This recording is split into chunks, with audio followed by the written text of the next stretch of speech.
She was fixing the barn gate when she heard it. Rust on wood, metal grinding dry. She thought it was the wind again. Then she turned and saw the boy. He stood where the shadow of the oil shed touched the edge of her field, barefoot, palms stained black, hair stuck to his face like it had been soaked and dried in salt. He didn't wave, didn't walk closer, just stood still and said, "Where the sky forgets its war and the ground forgives its fire, there, I left your name." She dropped the hammer. The sound of it hitting dirt wasn't loud, but it felt loud. Her breath stopped. "What did you just say?" He tilted his head, like a crow might, then said it again, slower this time, clearer. Each word landed like it was already carved in stone. "Where the sky forgets its war and the ground forgives its fire, there, I left your name." She took a step toward him, her boots heavy in the loose soil. "Who taught you that?" He didn't answer. She crouched, sudden and sharp, picking up the hammer like it mattered again. "I asked you something. It's a poem." "No, it ain't." His voice didn't change. "It was in the jar." Her hands froze on the hammer. She didn't blink. "What jar?" "The one in the oil shed."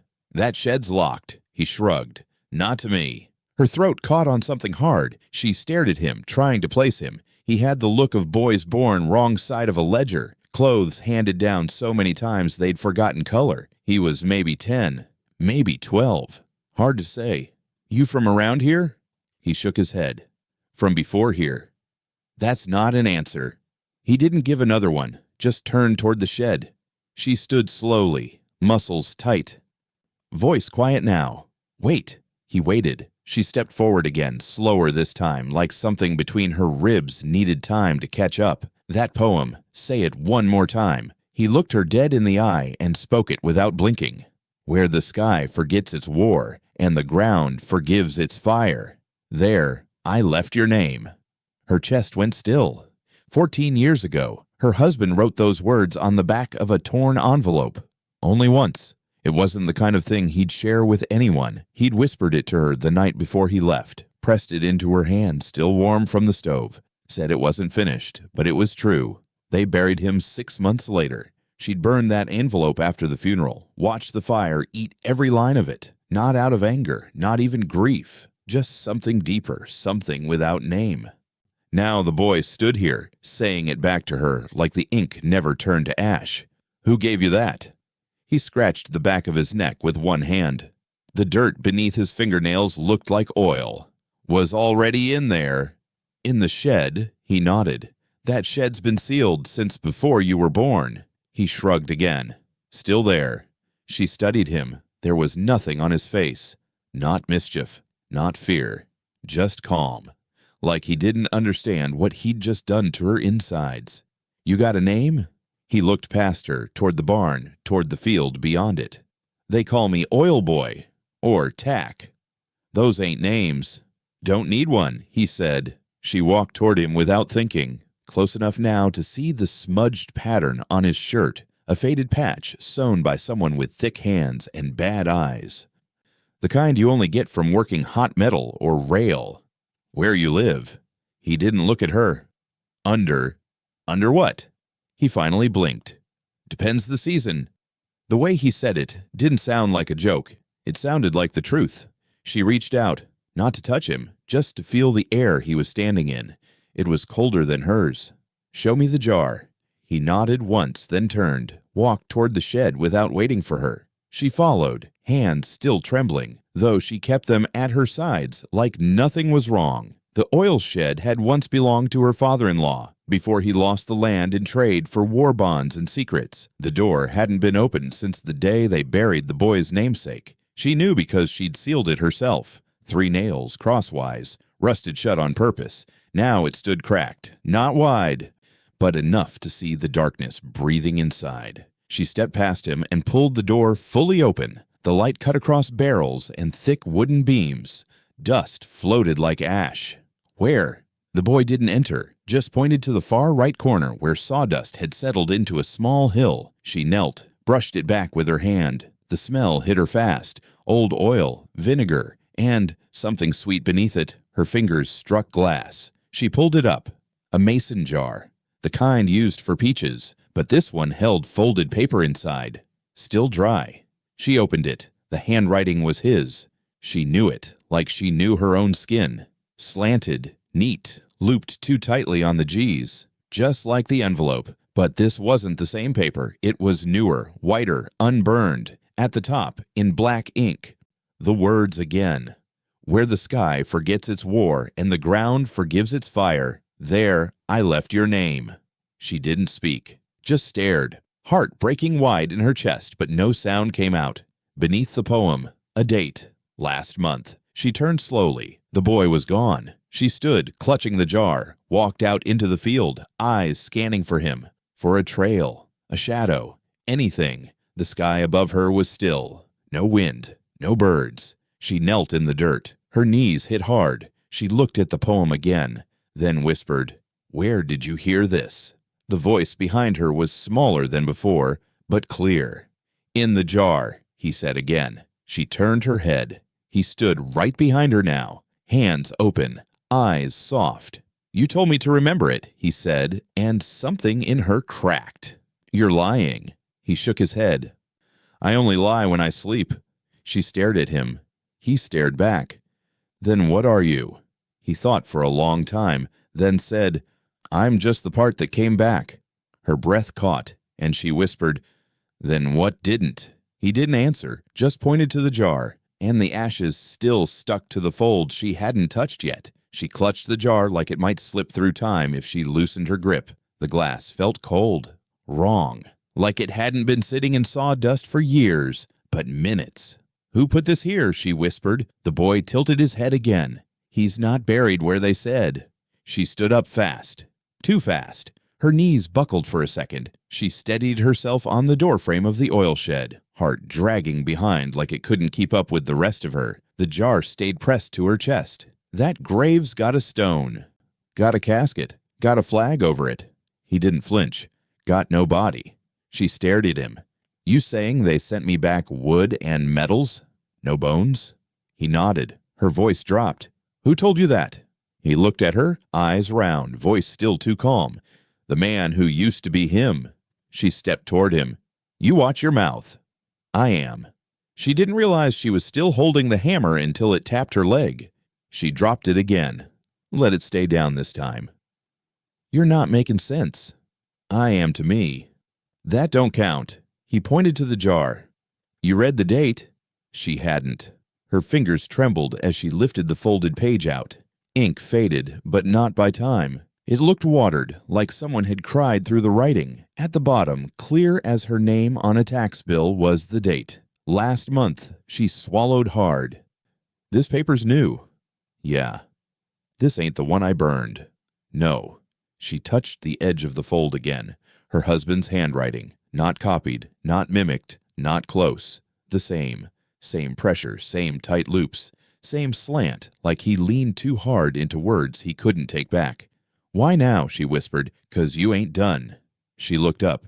"You saying he's alive?" The boy shook his head. "I'm saying he ain't dead in the right place." That broke her. She stepped out of the shed and stared across the field toward the row of markers past the church hill. She'd paid full price for his stone. No initials, full name, his war dates. Beloved husband carved soft below it. Nothing about how he died. She never asked. "Where is he then?"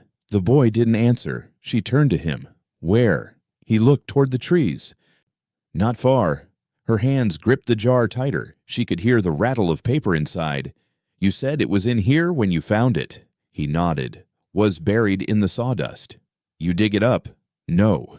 She walked past him. "Then who did?"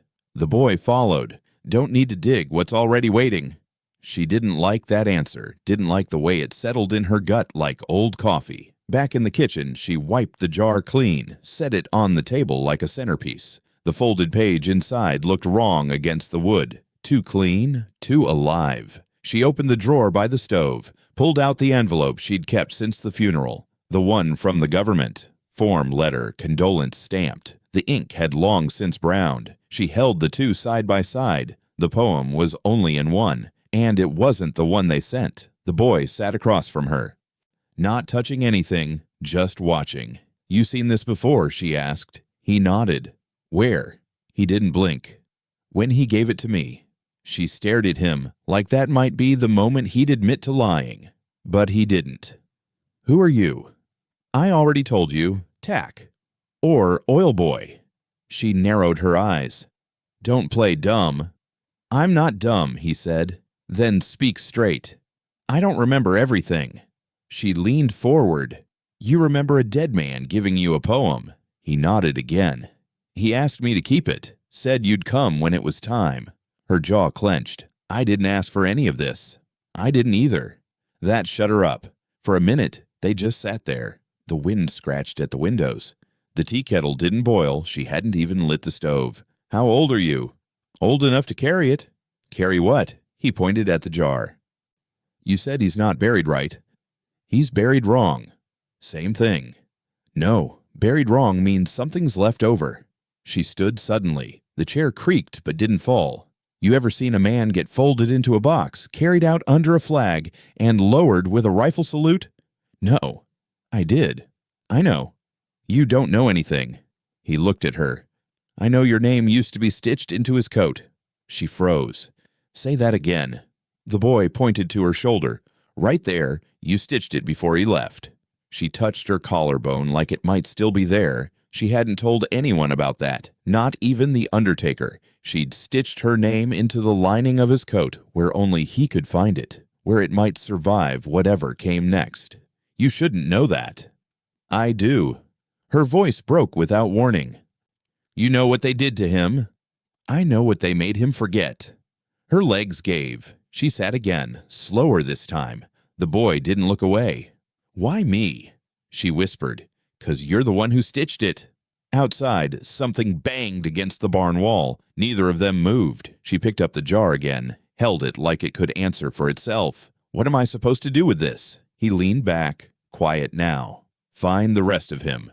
She left before sunrise, took the spade, not the shovel, didn't leave a note. The boy waited at the edge of the field, barefoot again, watching.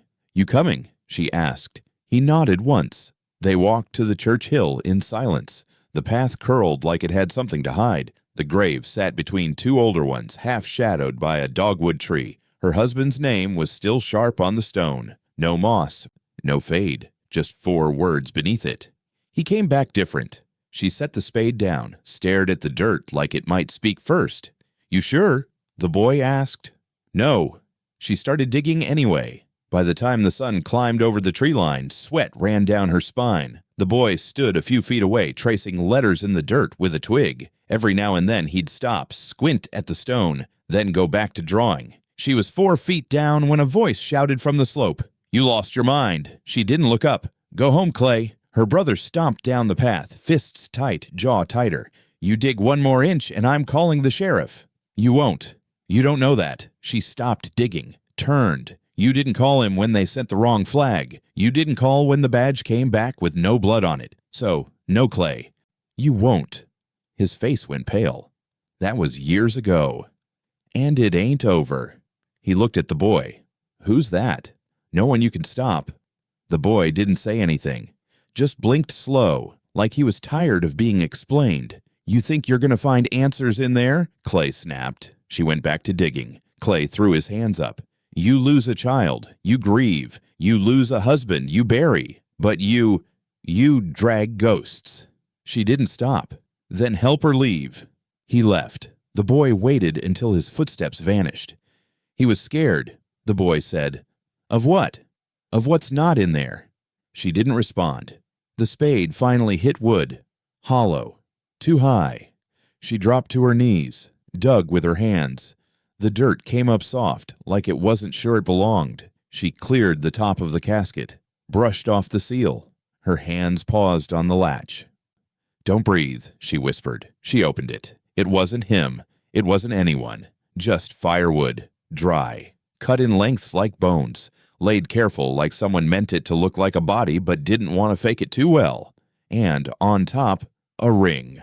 Her wedding band, the thinner one, the one she'd buried with him. Still warm like it had been in someone's palm moments before. She stared at it. Why firewood? She whispered. The boy knelt beside her. Didn't answer that. He reached into his pocket and pulled something small, wrapped in a piece of shirt sleeve, unfolded it slowly. Inside was a button, brass, tarnished green. This was in his mouth, the boy said. She stared. Who gave you that? He said it on the edge of the casket. He told me to. Her fingers, still covered in soil, lifted the ring. It fit over her thumb now. Too big for her hand. Too small for time. She closed the casket. Didn't rebury it. Just set the lid down soft and stood. You said he's not dead in the right place, she murmured. The boy nodded. You saying this was on purpose? He looked at her. You know the answer. She did. Somewhere between the jar and the wood-lined grave, she'd started knowing things she hadn't been told. Not facts, just bone truths, the kind that settle in your spine before they reach your brain. He didn't die here, she said. No. And this grave was always empty. It wasn't empty, the boy said. She looked at him. It was filled with what kept him from coming home. Firewood, kindling, burnable lies. She turned the ring in her fingers. It was clean, not a scratch on it. She remembered slipping it on his hand before the casket closed. Back then, it was loose, a hair too wide. But she'd insisted. She'd said, so you don't forget. Now, here it was, still warm. She knelt again, not to pray, just to listen. The wind shifted. The dogwood's petals fell slow like paper snow. She took the button and tucked it into her coat pocket. The boy stood. He told me to give you something else. She looked up. What? The boy opened his hand. Inside was a scrap of cloth, blue gingham, like the shirt he wore on the day before the telegram came. She reached for it, heart pounding. On the cloth, stitched by hand, was a name. Hers. Threaded in red. Her knees went weak again. I stitched this, she said. Yes. This was his collar. The boy nodded. She held the cloth tight, eyes burning. He kept it? He sewed it into his pocket. She blinked hard. And how do you know that? The boy didn't flinch. I found it in a jacket that wasn't buried. She wiped her cheek with the back of her hand. Clay wouldn't believe this. No one would. But it didn't matter anymore. She stood, left the casket open. You sure he's still out there? The boy looked toward the east. He never left. She turned back to the path, each step heavy but steady now. She didn't say goodbye to the grave. She'd never say it again. She pressed the key into her palm like it might bleed, meaning if she held it long enough. The boy didn't ask to see it, just nodded, slow. I know where it goes, she said. He didn't blink. The house with no chimney. She didn't ask how he knew. Some part of her had stopped needing reasons. They walked back to the house in silence. Not the cabin where she was born. Not the war-built one she burned in her dreams. The one she lived in now. Stitched together by taxes and grief. The roof groaned. The floors never settled. She climbed the stairs without lighting the hallway lamp. Her hand moved across the banister like memory, not muscle. The boy waited at the bottom. You coming? She called. He shook his head. You have to find it first. She reached the landing, turned toward the far end. The wall looked the same. Faded wallpaper, one nail with no picture, but the floorboard beneath it creaked different. A softer sound, not hollow. Waited. She dropped to her knees. The board came loose easy, like it had been waiting. Behind it, a narrow square, a crawl space. She stared into the dark. Then she heard it. Breathing. Not hers, not the boy's. The kind of breath that doesn't need lungs. Just space. She crawled in. The air was sharp. Dust burned her nose. Cobwebs clung to her arms.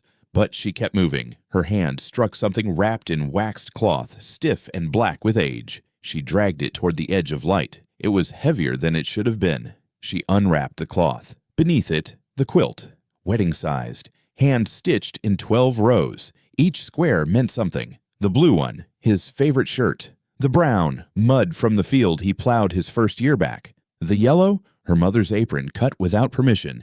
And the red, what was left from her own dress the night before they wed. Her throat caught. She hadn't seen this quilt since the night before they buried him. She'd folded it, placed it on his side of the bed, told herself it would stay there. Then she'd locked the attic and forgotten the key. But now, here it was. She spread it out on the floor, ran her hands over each row, each stitch, all of it familiar except one, Near the bottom, a single, new stitch. Wrong thread, wrong tension, too recent. She reached for her seam ripper in the kitchen drawer. The boy was still standing in the hallway. "It's here," she said. "I know." She cut the stitch. Something clicked inside the seam. She reached in, 2 fingers, careful, and pulled. A key. Old. Black iron. No teeth. Just a curve. Like a question mark. She held it to the light. The boy stepped closer now. Close enough to speak quiet. "Door's been waiting." She didn't ask which one. She knew. She wrapped the key in the corner of the quilt. Walked downstairs. In the kitchen, she stared at the empty nail above the stove. That's where he used to hang his coat. The coat with her name stitched inside. She reached up, touched the nail. The metal was warm. She turned back to the boy. "You ever seen the house?" He nodded. "Once." "When?" "When I was still someone else." Her fingers tightened on the quilt. "I thought they tore it down." "They tried." "And?" "It wouldn't fall." She picked up the jar from the table, held it beside the quilt. One poem, one key. The boy said, "You still gonna go?" "Not yet." She sat down, laid the quilt across her lap, pressed the key into its fabric like it might remember being there. "How long was it stitched in?" "Since before he left," the boy said. Her eyes met his. "You sure?" "I'm sure it was meant to be found." She stared at the iron again. "Then why now?" "'Cause you finally asked." Her hands clenched the fabric. "He knew I'd look?" He hoped. She thought of the grave, the firewood, the jar, the voice in the shed, the date at the bottom of the poem. "You think he's still alive?" The boy didn't speak. She tried again. "You think he left that key for me?" "No," the boy said. She froze. He finished. "I think he left it for who you'd be after." Her eyes burned, but she didn't cry. "What happens if I open it?" The boy tilted his head. "Depends what you call home." She didn't like that answer. She folded the quilt slowly, precise, same way she folded flags once. Then she stood. He watched her, quiet. "I'll go tomorrow." The boy nodded. She tucked the key into her coat pocket. "If I don't come back." "You will." "You don't know that." "I know what waits there." She stared at him. "You ain't just a boy." "No." "You ain't mine." "No." "But you're his." The boy's eyes shifted. "I'm what came back when they tried to bury the rest." She stood frozen for a long time. Then she whispered, "Then maybe I buried the wrong thing." She didn't knock, just stepped past the sheriff and through the jailhouse door like it hadn't once locked behind her sister. The boy followed, dragging his quilt. Inside, it smelled of rust, tobacco, and something sharp beneath, like paper left too long in heat. The sheriff shut the door behind them, didn't speak, just nodded toward the back room. "You want truth? It's through there." She looked him in the eye. "If I find a lie instead, then I reckon I don't come back out." The boy said nothing, just stood by the desk where her father's hat once sat. She walked down the narrow hall, boots echoing off brick. The storage room was half empty, cabinet drawers left open like someone searched and didn't clean up. A filing box sat on the floor, marked Quill in black ink. She didn't touch it. Instead, she turned to the far wall where a bulletin board hung bare but for one photo, thumbtacked at the corners, edges curled like it had resisted being held. She stepped closer. The man in the photo wore her husband's coat. Same buttons, same fold in the sleeve where he used to keep a pencil stub. But his face had no eyes, not scratched out, not blurred by age, just blank, like someone had wiped only that part clean. Everything else was sharp, the angle of the jaw, the curve of his mouth. She reached out, touched the corner of the print. The air near it felt wrong. The sheriff leaned in the doorway. "That's the last one we got of him, after he came back." "When was it taken?" "Month before the fire." She turned. "What fire?" He stared. "The one they blamed on her." Her pulse thudded. "You said he died at the front." He didn't blink. "I said what they wrote." "You signed it." "I signed what they handed me." "That makes you part of it." "I know." She turned back to the photo. "Where are his eyes?" "Gone when we got it." "Like that." "Who sent it?" He exhaled through his nose. "Courier, no return." Her hand dropped. "Why keep it?" "To remember what forgetting looks like." The boy stepped into the room. his bare feet silent on the wood. He stared at the photo for a long time. Then he said his name felt like a hole. She looked at him. What? That's what he told me. My name don't hold me no more, just falls through like a bucket with no bottom. She pressed a hand to the photo's edge again. He said that? The boy nodded. He didn't say it loud, just close. The sheriff stepped in now, slow. He used to walk past here every morning, he said. Same time. Same boots. Wouldn't wave. Wouldn't nod. Just pass. Where was he going? No one followed. She closed her eyes. Why didn't you tell me? The sheriff shrugged. Would you have believed it? I might have. Or burned the place down. She looked at the photo one last time, then tugged it off the wall. The tack snapped clean. What are you going to do with it? He asked. Remind him who he is. Or who you want him to be. She folded the photo once, careful, tucked it into the quilt's lining. The boy stepped beside her. He left something else. Where? The sheriff answered for him. In the ledger. What ledger? He reached into the filing box, pulled a red book with a leather tie. Kept it under the desk all these years. My father started it. I just kept adding pages. He handed it to her. She untied the strap. Inside, names. Rows of them, margins lined in pencil, some crossed in red. Her husband's name was there, twice, once under enlisted, once under returned, but the returned line was faint, almost erased. Beside it, in blue ink, property reassigned per order 17G. What does that mean? She asked. The sheriff didn't answer. The boy said, means someone else got his body. She turned a page, found another list. It wasn't soldiers. It was children. She found Thomas, her nephew. Date matched. So did her old cabin's address. Beside his name, transferred to care of MQ. Her initials. The sheriff spoke low. They forged it. I figured. He nodded. But they picked you for a reason. Why? Because he asked. She stared. He added. Before he vanished again, he left a note. Said, if I don't come back, let her raise what's left of me. Her breath caught. You kept that too. The sheriff nodded. It's in the back. She flipped pages fast. Found it. A scrap. Ink shaky. A hand that didn't know if it should write. She read it once. Then again. Then folded the ledger shut. Can I take this? No. She looked up. But you can take the truth, he said. It's already living in you. She nodded. And if they come for him, they'll have to come through both of us. She picked up the boy again. He tucked his head under her chin. You think he's still looking? She said. No, I think he's waiting. They stepped out into the square. Behind her, the sheriff locked the door. Ahead, the road led east, toward a chimneyless house, toward whatever name her husband had left behind. The cabin sat where the trees bent west, like something pushed the whole forest sideways.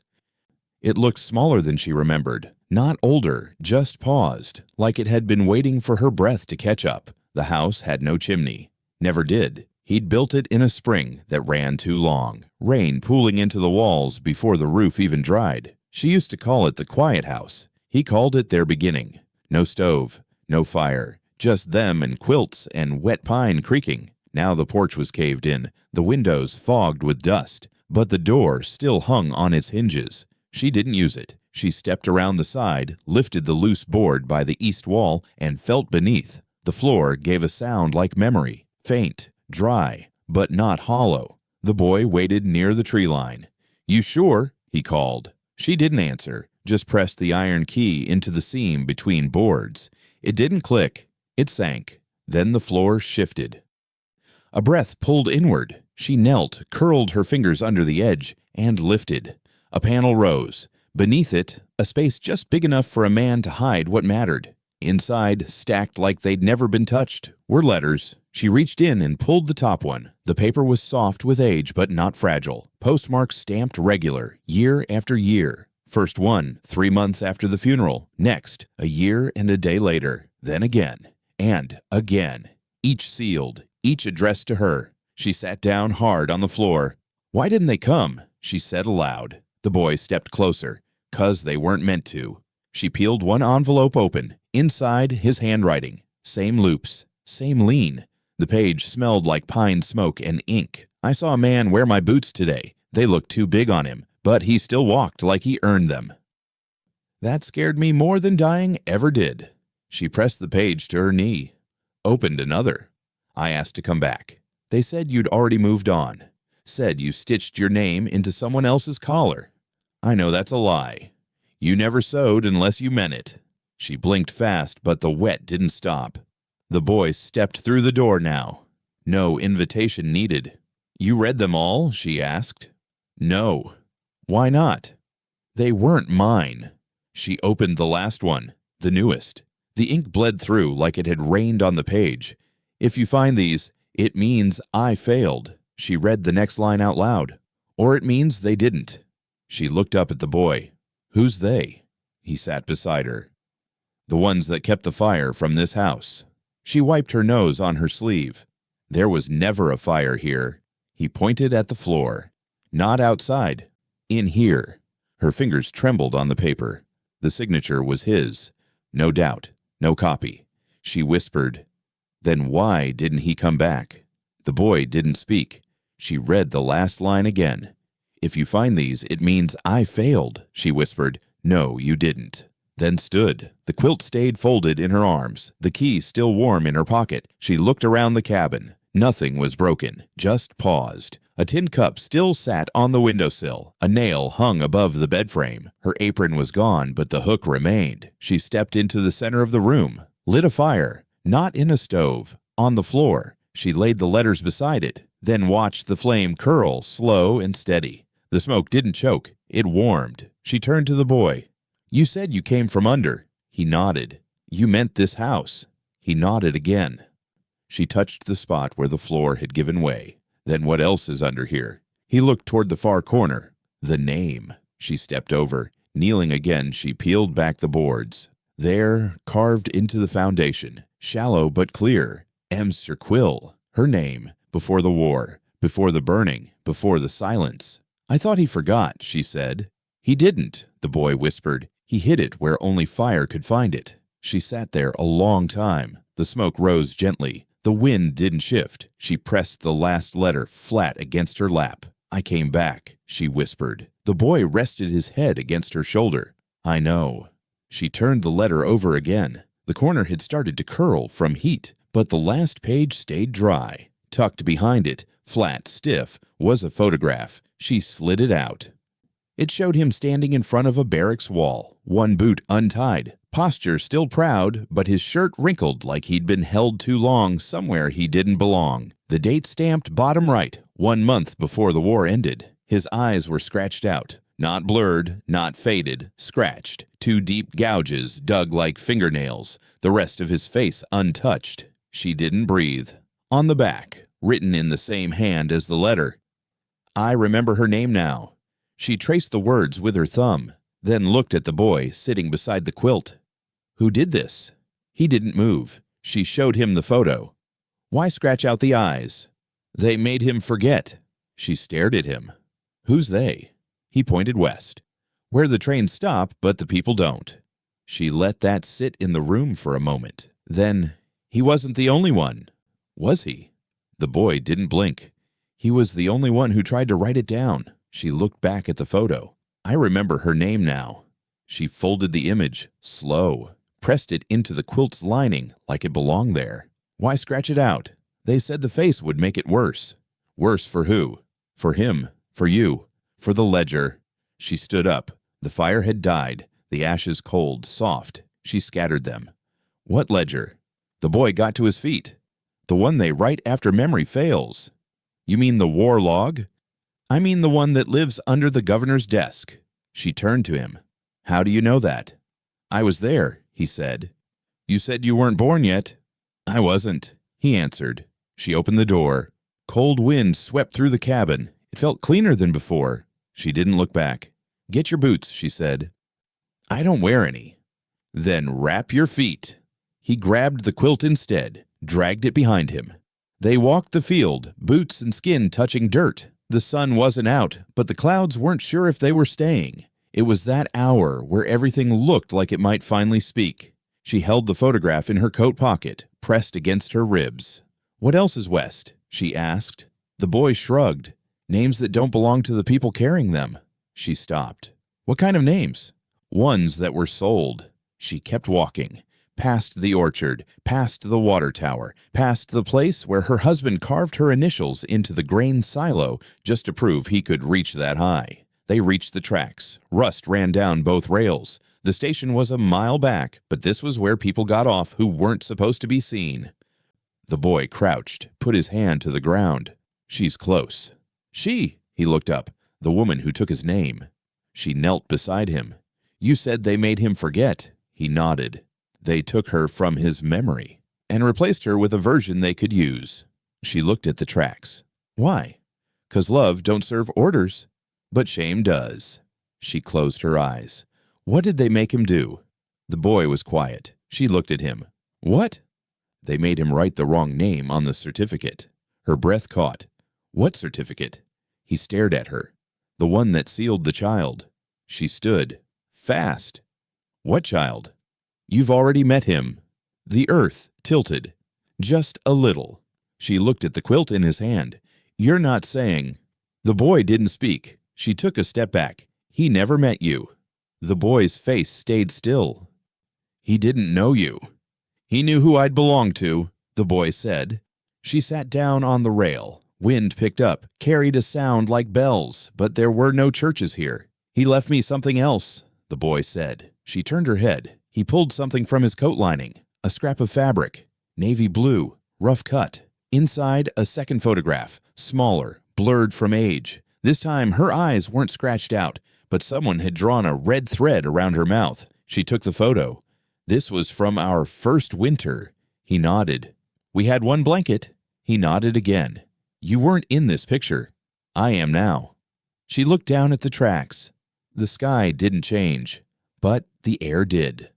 You said people keep moving. Trains stop. People don't. Then where do they go? Where the names lead them. She put the photo beside the other in her coat. Pressed both to her ribs. I want to find the place where they buried his memory. The boy nodded. It's not marked. I'll mark it myself. She stood, brushed the dirt off her knees. Behind her, the rails stretched like a scar toward the horizon. Tell me what comes next, she said. The boy smiled, faint but real. You already know. The crossing had no name, no sign, just a bend in the land where the rails used to meet, then split like a broken wishbone. But the rails were gone now, dug up, sold, or buried. She stood at the edge, staring at the dirt where steel should have been. The boy walked ahead, dragging the quilt like a trail behind him. This where it happened, she asked. He nodded. Where what happened? Where they took what he remembered. The wind shifted. It smelled like coal, even though nothing burned here anymore. She stepped forward, past the sunken ground, past the bones of the old switching post. On a flat rock near the center, she saw it. A mark, same one from the oil shed door. A triangle with a stitch through the center, not carved deep, just enough to catch a shadow, just enough to mean something to the ones who knew how to look. She crouched, ran her fingers over it. The groove felt fresh, but it wasn't. More symbols circled it, spirals, slashes, dots that might have been eyes, or just burns. The trees nearby bore matching scars. Bark peeled away like someone had tried to rewrite them. The boy stood still. There's someone here, he said. She looked around. The woods didn't move, but the silence pulled tight. Then the woman stepped out, from behind a cedar, or maybe from under it, like she'd grown there. Clothes older than dust. Skin like river stone, hair down past her elbows, silver and dry. She didn't walk. She arrived. You came late, the woman said. She rose from the rock. I didn't know there was a clock. There always is. The boy didn't move. The woman looked at him first. You weren't finished when they pulled you out. He looked down. I know. You still burn at night? He nodded. She nodded back, then looked at her. You carried the key? I did. You lit the fire? I did. You read the names? Every one. The woman stepped closer. Her feet didn't leave prints. He wasn't the first to come back wrong. She swallowed. You knew him? I knew the man before him, and the boy before that. You saying this happens often? I'm saying it happens quiet. She touched the mark on the rock again. What is this? A seal. But not to keep things in.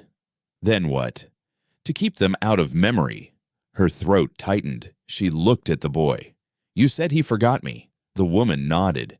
Because someone paid for that. Paid who? Same ones who sent the envelope. Same ones who sealed the child. Same ones who scratch eyes and burn names. She looked up. Government? The woman shook her head. Older. Church? Older, she paused. The family line. The woman smiled. Closer. She stood, stepped to the nearest tree. The bark flaked under her hand. Beneath it, another symbol. A red cross, not painted, branded. They mark what must be forgotten, the woman said. Why him? Because he remembered love. And that was dangerous? More than rage, more than truth, more than fire. She turned slowly. Why me? You're the thread. The boy moved to her side. The woman knelt beside the mark on the rock. This is your name now. It doesn't look like one. It's the shape of what survived. She touched it again. It burned. She didn't pull away. I need to know what they took. The woman pointed to the boy. He's carrying it. The boy looked up. It's heavy. The woman touched his shoulder. That means it's still whole. She looked at both of them. How do I open it? You don't, the woman said. Why not? It opens when you choose not to leave. I don't understand. You will when it's time to stay. The ground felt soft under her boots, like snow without the cold. The woman stood again. Behind the shed, beneath the quilt frame, there's a box. What's in it? The first name. His? No. Yours. Her hands trembled. The woman turned, began to walk. Wait, she called. Who are you? The woman didn't stop. Who are you to him? I was the one he forgot before he met you, the woman said, then disappeared, not faded, gone. The boy touched her hand. You shaking? I know. We going to the shed? She nodded. They left the crossing with no tracks behind them. Wind picked up. Ashes swirled from somewhere unseen. They didn't speak on the walk back, not even with their eyes. The woods behind them grew quieter with each step. The symbols were still burning in her head when they reached the shed. She unlatched the door with one hand and let it creak open. The boy stepped inside first. She followed, quilt over one shoulder, the iron key pressed between two fingers like a coin she hadn't spent yet. Inside, the dust hadn't moved, not even since the first time she had entered, but the air felt different, sharper. Listening, the boy crouched beside the empty sawdust pile. Say it, she said. He didn't look up. Say the poem again. He hesitated. You remembered it once. He nodded. Then he began. Where the sky forgets its war, his voice cracked, and the ground forgives its fire. The next words came slower, unsure. There, I buried her name. She froze. No, she said. He looked up, nose bleeding. That's not how it ends. It is now. Blood hit the floorboards. She knelt beside him, grabbed a strip from the quilt corner, pressed it under his nose. They're pulling him back, came a voice from behind. She turned. The woman stood in the doorway, same as before, still not leaving prints. He's slipping, the woman said. Too many hands remembered him wrong. She didn't flinch, just wrapped the boy's hands, slow. Not if I speak it next. She held the cloth tighter, then began. Where the sky forgets its war. Her voice steadied. And the ground forgives its fire. She looked the boy dead in the eyes. There. I placed her name. The woman stepped closer. The blood stopped. The boy looked stunned, like she'd said something only he used to know. She said it again, this time slower. Placed, not buried. The woman nodded. That's the ending he wrote first, she whispered. Why change it? The woman answered, because he was told to forget where he left you. The boy wiped his nose, but he didn't. No, she said, cupping his face. He couldn't. They sat there a while, the three of them. Then the woman stepped forward, reached into the sawdust with her bare hand, and pulled something up. A piece of wood, flat, scorched at the edges. A name burned deep into it. Not his, hers. The name she hadn't said in 14 years. The name before marriage, before silence, before stitching it inside a coat. She reached out, took it in both hands. The wood was warm.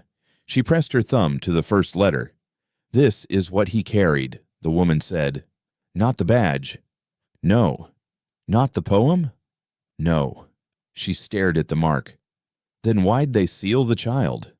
Because they couldn't seal you. The boy looked between them. I'm tired, he whispered. She pulled him close, laid the quilt across his shoulders. You'll rest soon. He curled against her side like he'd done it every day of his life, but his hands kept shaking. The woman spoke quiet. There's one more verse. She looked up. To the poem? The woman nodded. He never wrote it down. She hesitated. Then how do we know it's real?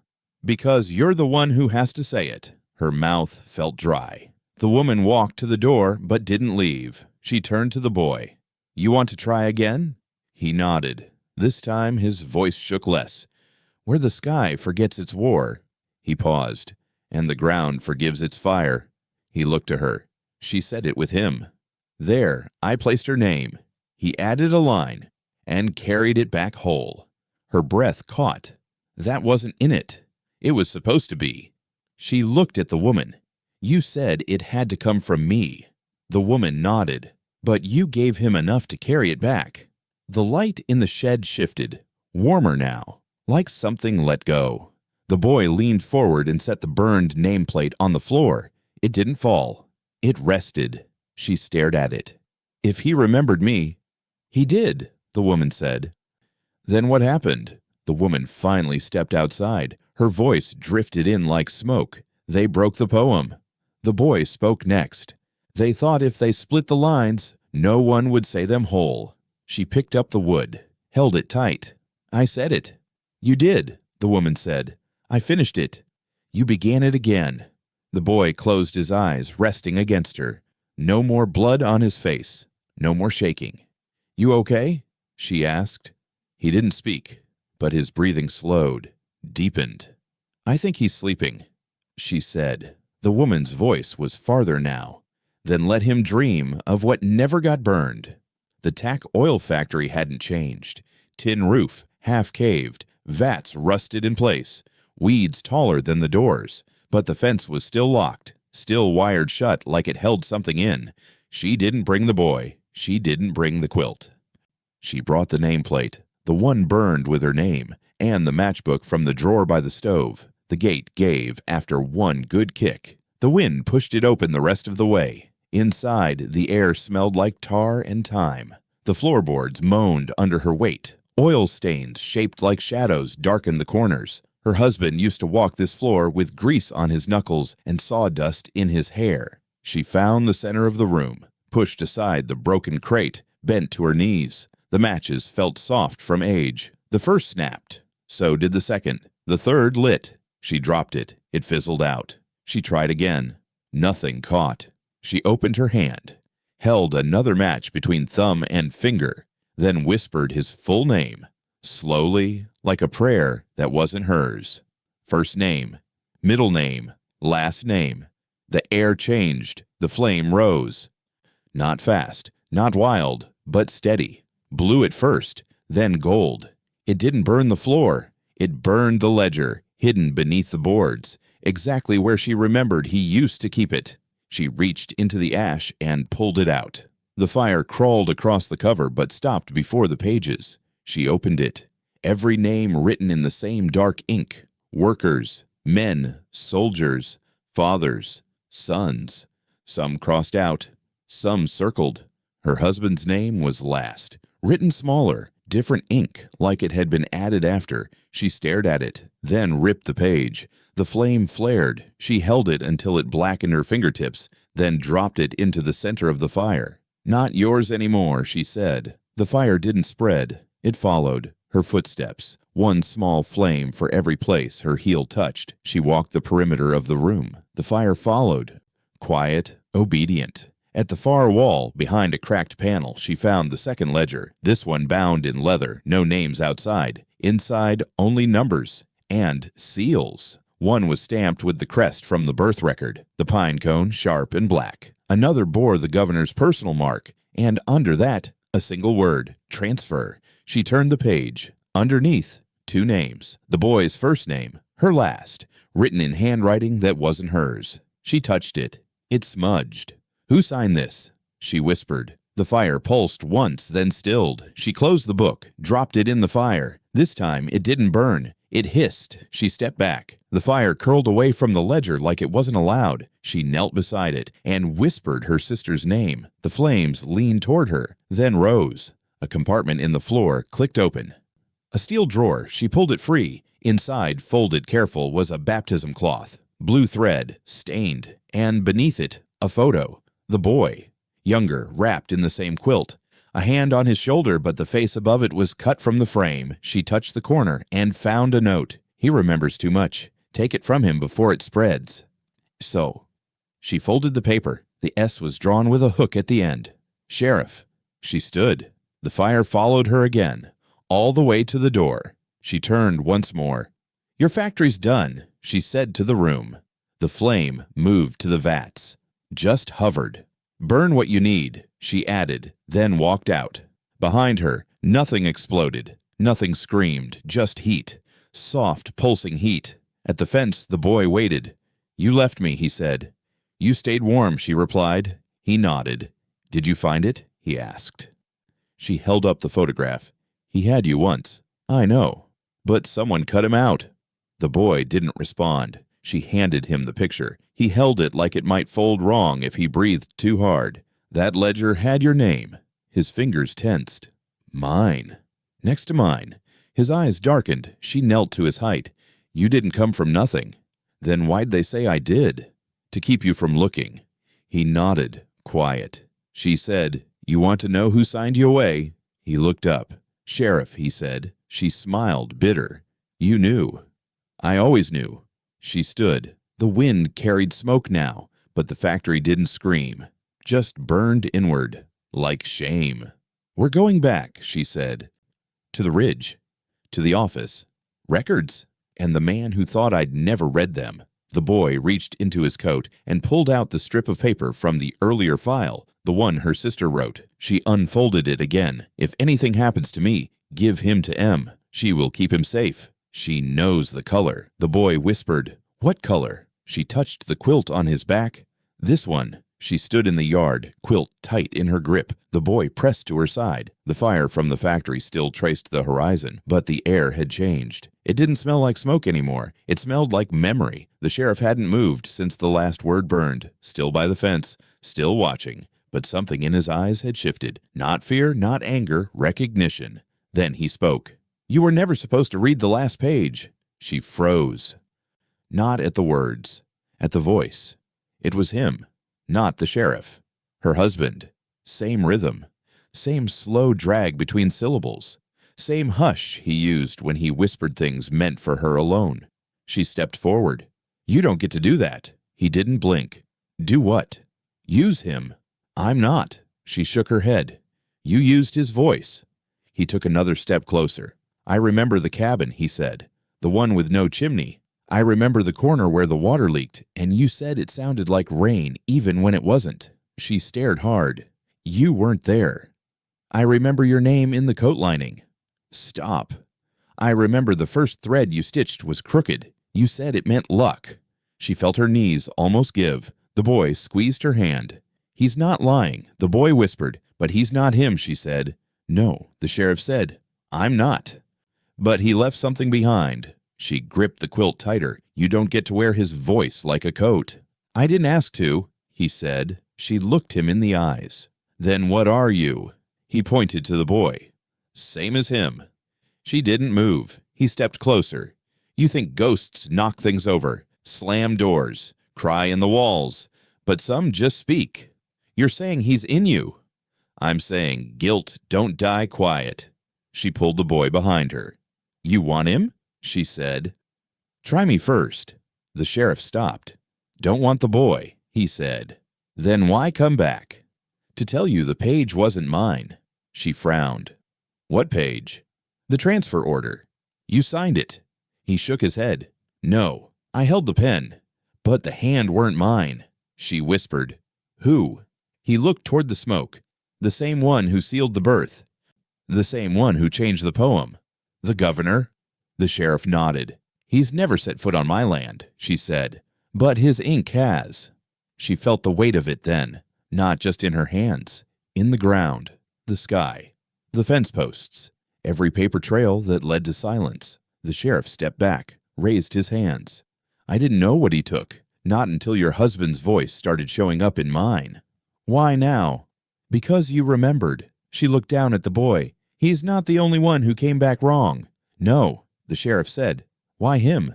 Because they knew you'd follow his name. The boy looked up. Mama, I hear you. His voice was soft. Are we done running? She kneeled beside him. We're going to stop being hunted. The sheriff watched. He's carrying more than memory. He's carrying what you left behind. I left a lot behind. She rose again. Then speak to what's left. The sheriff removed his hat. His hair had gone gray near the temples, but his hands trembled like a child. I held him once, he said, before the ink came, before the seals, before the voices. She narrowed her eyes. And then, I gave him away. To who? He didn't answer, but he didn't have to. She looked west. She already knew. The boy let go of her hand, walked up to the sheriff. You ever see me smile? He asked. The sheriff shook his head. Then don't think you knew me. He turned back to her. I'm ready now. She nodded. They walked past the sheriff. He didn't stop them, just whispered one last time in a voice that wasn't his. I remember the red square, bottom corner. You stitched it on the night he left. She stopped. I never told anyone about that square. I know, he said. She didn't look back, didn't need to. Her husband had said enough, and the man wearing his voice had already burned through. She carried him to the oil shed, didn't speak, didn't hurry. The quilt hung over one shoulder. His weight leaned into her chest like he was part of her again. His breath shook in bursts. Not fear, not fever, something in between, like a body trying to hold too many names at once. She opened the door with her foot, stepped inside. The air didn't bite. It waited. She lowered him to the floor, still wrapped tight. His eyes fluttered, but didn't open. His hands gripped nothing. Still, he shook. I hear you, she whispered. She looked at the wall where the sawdust had been, the place where the ledger caught, the place where the poem first came back wrong. She unwrapped the corner of the quilt, tore a strip from the inside lining, bit down and tied it around her hand. Then she reached into the small tin box near the beam, pulled the nail. She pressed it into her palm, drew blood. One line, then another. She dipped her finger and wrote, Where the sky forgets its war. The wall took the words like it already knew them. She dipped again, and the ground forgives its fire. Her hand trembled. She kept going. There I placed her name. The boy's breathing slowed. She stepped back. The wall wasn't full yet. She added a fourth line. There I carried it back whole. The shed seemed to shift, just slightly. The light bent. Dust lifted like breath. Still he shivered. She looked at the space beside the poem. Clean wood. Smooth. Then she wrote again. This time I write it in my own hand. The blood smeared, but didn't fade. The boy stirred. His eyes opened halfway. You're doing it. I am. His voice was small. Even the ending? She nodded. Especially the ending. She turned back to the wall, added the next line. No seal, no crest, no order. Then below it, only thread and memory. The air pulsed. The floor didn't creak, but the sound of his shaking stopped. She turned. His eyes were wide, awake now. You finished it, he said. No, she said. I started it again. He tried to sit up. She helped him. He reached toward the wall. His fingers hovered over the bloodlines. You bled it, he said. I had to. Why? So no one else could claim it. He nodded. Then it's yours. She touched his shoulder. And now it's yours too. The light through the boards shifted. Shadows crawled across the floor like slow, steady threads. He whispered, You're not going to leave again, are you? No, she said. I already came back. He leaned into her side. So what happens now? She looked at the wall. I think we wait. For what? For them to see. He nodded. They stayed like that. Minutes passed, maybe more. The wind outside didn't rattle the shed. The door didn't move, but something else did. A presence. Not heavy, not cruel. Just watching. She stood again, looked out the crack between boards. In the distance, A black car, parked on the ridge. It didn't move, didn't flash lights, didn't need to. She turned to the boy. They're still out there. I know. They'll want the record. They can't have it. They'll want you. They already had me once. She knelt. Not anymore. His fingers gripped hers. She walked to the wall, pressed her palm over the poem, let the blood print seal it. You think they'll understand it? He asked. No. She wiped her hand on her skirt. But it'll scare them. He smiled. She stepped outside. Smoke still hung low on the ridge, but the factory fire was dying. What stayed now was quieter, older, the kind that didn't need to glow to stay lit. The quilt dragged behind her. The boy walked without holding her hand this time. They crossed the field, past the empty barn, past the stone with no flowers. The door to the house swung open before she touched it. Inside, the fire she didn't light was already lit. She looked at the hearth, then at the boy. Sit, she said. He did. She brought the jar from the table, set it beside him. He didn't open it, didn't need to. She pulled the badge from the drawer.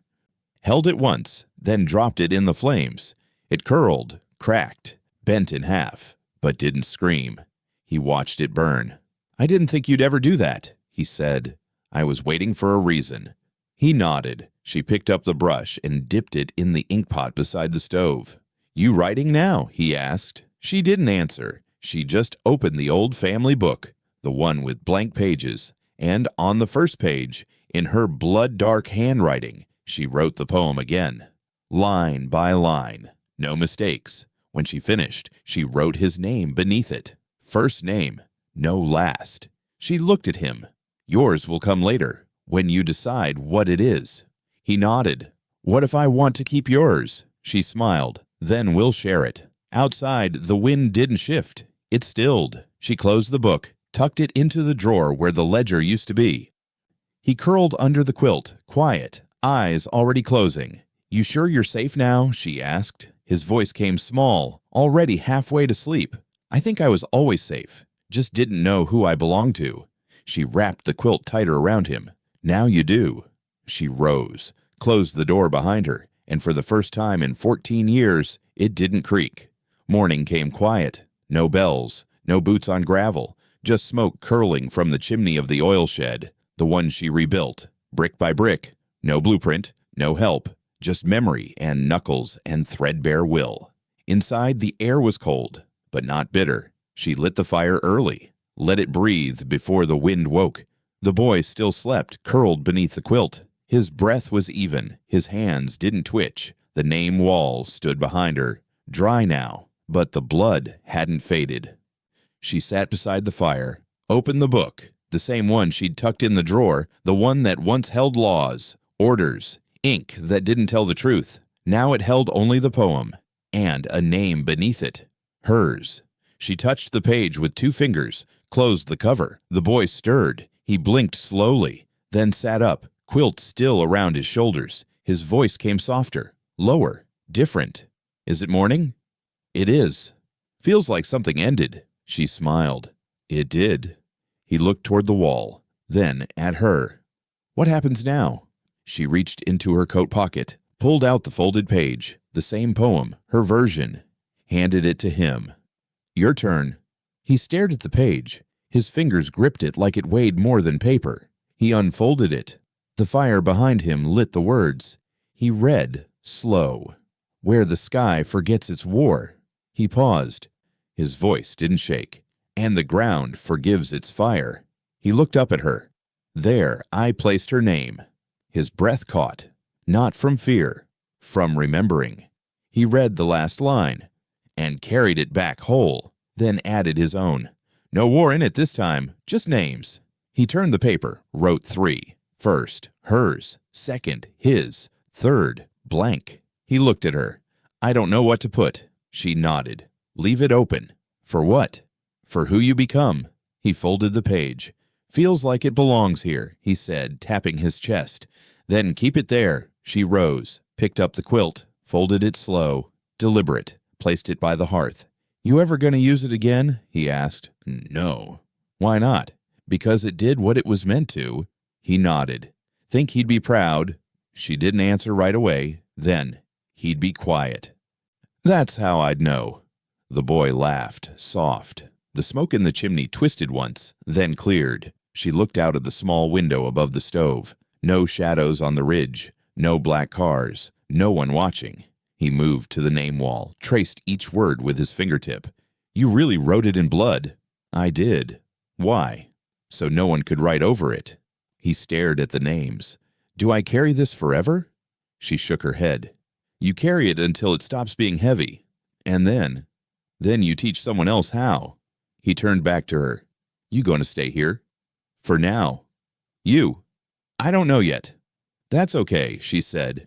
You don't have to yet. He sat by the fire again. Closer this time. She handed him a blank page and a pen. No orders on this one, she said. He started to write, not a poem, just names, the way he said they came to him in sleep. One for every place he'd been passed through, one for each face that forgot him, one for her. He wrote that one last. When he finished, he handed the paper to her.